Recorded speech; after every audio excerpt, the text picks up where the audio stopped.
Hello दोस्तों, स्वागत है आपको हमारे चैनल पे।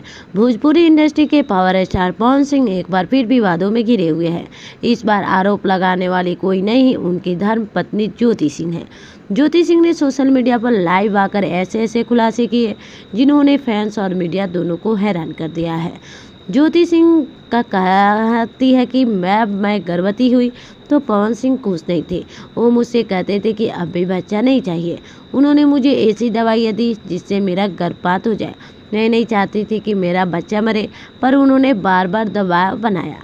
मुझे डर था, मैं उनसे बहुत प्यार करती थी, लेकिन जब उन्होंने मेरे पेट में पल रहे बच्चे के खत्म करने की बात की तो मेरा दिल टूट गया। बता दें कि पवन सिंह ने प्रेस कॉन्फ्रेंस पर अपनी सफाई में कहा, ये सारे आरोप झूठे हैं। ज्योति सिंह मुझे बदनाम करने की कोशिश कर रही है। मैंने कभी उन्हें नुकसान नहीं पहुंचाया।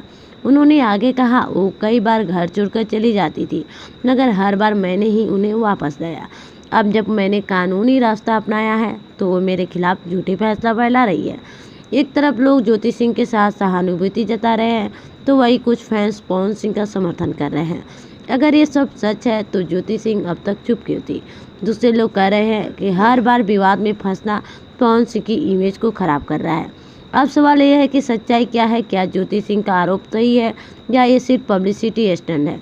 जवाब तो सिर्फ जांच के बाद ही मिल पाएगा। लेकिन एक बात तो साफ है, पवन सिंह और ज्योति सिंह की ये लड़ाई अब निजी नहीं रही, बल्कि भोजपुरी जगत का सबसे बड़ा विवाद बन चुका है। कैमरे के सामने प्यार और कैमरे के पीछे आरोप।